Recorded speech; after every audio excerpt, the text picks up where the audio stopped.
Qatar की एक अदालत का भारतीय नौसेना के पूर्व 8 अफसरों को मौत की सजा देना बहुत भारी पड़ने वाला है, क्योंकि भारत सरकार अब आर पार करने के फुल मूड में आ गई है।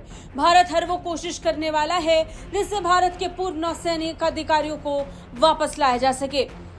जिन्हें इस पर संदेह हो वो पिछले कुछ सालों में अपनाई गई भारतीय विदेश नीति के जबरदस्त उदाहरणों को देख सकता है। इतना भी काफी ना हो तो विदेश मंत्रालय के इस बयान को सुन लीजिए, क्योंकि विदेश मंत्रालय की तरफ से कहा गया कि उन्हें ये उम्मीद है कि 8 पूर्व भारतीय नौसेना कर्मियों के परिवारों द्वारा दायर की गई अपील का सकारात्मक परिणाम आएगा। बता दें, भारतीय नौसेना में अग्रिम पंक्ति के युद्धपोतों की कमान संभालने वाले सम्मानित अधिकारियों सहित 8 लोगों को 26 अक्टूबर को कतर की प्रथम दृष्टि अदालत ने मौत की सजा सुनाई थी। दोनों देशों ने अब तक सार्वजनिक रूप से इन आरोपों के बारे में कोई बात नहीं की है। अब इस पर विदेश मंत्रालय के प्रवक्ता अरिंदम बागची ने कहा, यह एक संवेदनशील मामला है और मामला फिलहाल कानूनी प्रक्रिया में है। जैसा कि हमने बताया कि कतर की अदालत के आदेश के खिलाफ एक अपील दायर की गई है। हम इस मामले पर कतरी अधिकारियों के साथ भी जुड़े हुए हैं और हम सभी कानूनी और दूतावास संबंधी सहायता देना जारी रखेंगे। भारत सरकार इस मामले को काफी गंभीरता से ले रही है और इसे ध्यान में रखते हुए आगे के निर्णयों को तय करने में लगी है। अपने बयान में बागची ने कहा कि मैं फिर से सभी से आग्रह करूंगा कि वो मामले की संवेदनशील प्रकृति को ध्यान में रखते हुए अटकलों पर ध्यान न दें।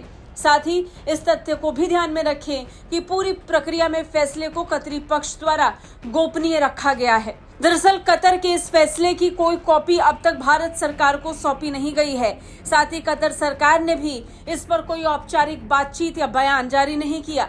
दरअसल सरकार ने कहा कि हम कतर में फंसे भारतीय नागरिकों की रिहाई सुनिश्चित करने के लिए सभी कानूनी विकल्पों की तलाश कर रहे हैं।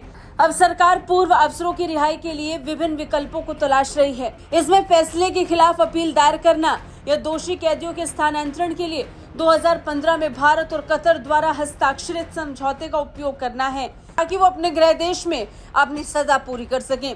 इसके अलावा अंतर्राष्ट्रीय न्यायालय का दरवाजा खटखटाने की भी संभावना है, जैसे कि पूर्व नौसेना अधिकारी कुलभूषण जाधव के मामले में किया गया था, जिन्हें 2016 में पाकिस्तानी अधिकारियों ने हिरासत में लिया।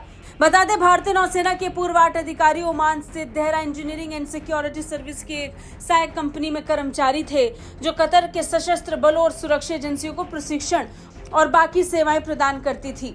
सहायक कंपनी मई में बंद हो गई। ऐसे में माना जाता है कि लोग कतरी नौसेना में इतालवी निर्मित बोना स्टील पनडुब्बियों को शामिल करने की देखरेख कर रहे थे, जिन्हें अब कतर ने फांसी की सजा सुना दी है। ब्यूरो रिपोर्ट, भारत तक।